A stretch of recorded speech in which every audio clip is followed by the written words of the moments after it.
Hi, everyone. I'm Catherine here in Washington, and thanks for streaming. Here's a look at the top stories we're following right now. The Supreme Court rules on the nation's most widely used abortion drug. We have new legal analysis on the decision's wide-ranging impact. Scientists say tick season is actually starting earlier and lasting longer. New reporting ahead on the risks and how to stay safe.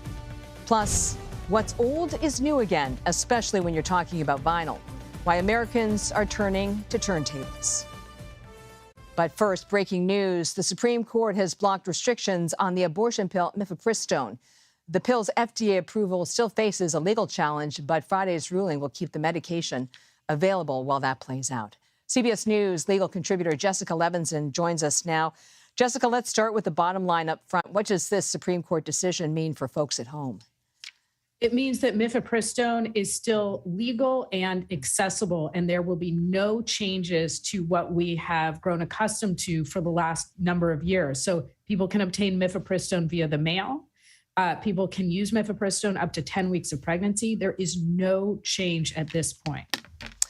From a legal perspective, what were the issues the court was deciding? From a legal perspective, the issue really was just, should the court push pause on that Texas district court judge's ruling that said that the FDA should never have approved of Mifepristone? As the court acknowledged, that really would have created chaos. The normal thing in these circumstances, in a decision where it would really upend, for instance, a regulatory market, it would upend our ability to use Mifepristone and prescribe Mifepristone. The legal default is to say, let's maintain the status quo while the case is being appealed. And that's exactly what is going to happen now. By a vote of 7-2, the Supreme Court said, keep the status quo. The case will now be heard, I believe, before the Fifth Circuit in about 2 weeks. Okay, so it sounds like the appeals process may be fairly fast-tracked. Absolutely. The Fifth Circuit already ruled on this. They would have imposed a partial stay. The Supreme Court today imposed a full stay.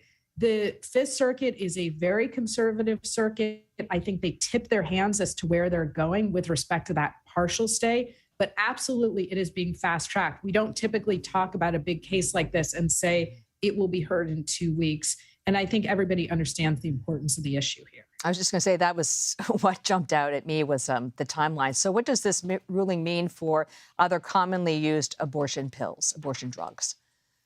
So nothing in the sense that we're now just maintaining the status quo, but I do think it sends a signal to other potential challengers that at least the Supreme Court was not willing to allow this particular case to go into effect until it is a final ruling. Now, the real thing to look to is once the case is in fact heard on the merits. This was just, should we push pause on the Texas District Court's ruling or not? But once we hear it on the merits, then the court weighs in on the substance. That will tell us what happens for other drugs. So it's just to decode it, it sounds like it's really a two-step process here. We have this initial decision on the sort of pause, and now there's going to be a weighing of the merits of the argument.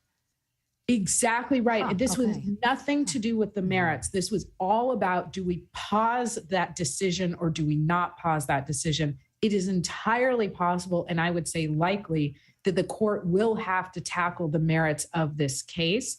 Again, this is just about whether or not that preliminary injunction nationwide goes into effect, which frankly would have created some real chaos, in part because people have relied upon this approval of Mifepristone for a long time. But in part, as you and I have talked about before, there's another district court judge out of Washington State who had essentially a contrary ruling, who said, don't make any changes, FDA, to the availability of Mifepristone. Maintain the status quo. That case applies to 18 jurisdictions, 17 blue states and the District of Columbia. So it really would have created legal chaos to have two different rulings pointing in opposite directions. Jessica Levinson, thank you as always for your legal analysis. Thank you. Florida students walked out of school Friday just days after a state board expanded a law restricting classroom discussions of sexual orientation and gender identity. Organizers scheduled rallies in 4 major cities. Protesters have described Governor Ron DeSantis' education policies as, quote, An authoritarian takeover. CBS News' Mark Strassman joins us now from Orlando.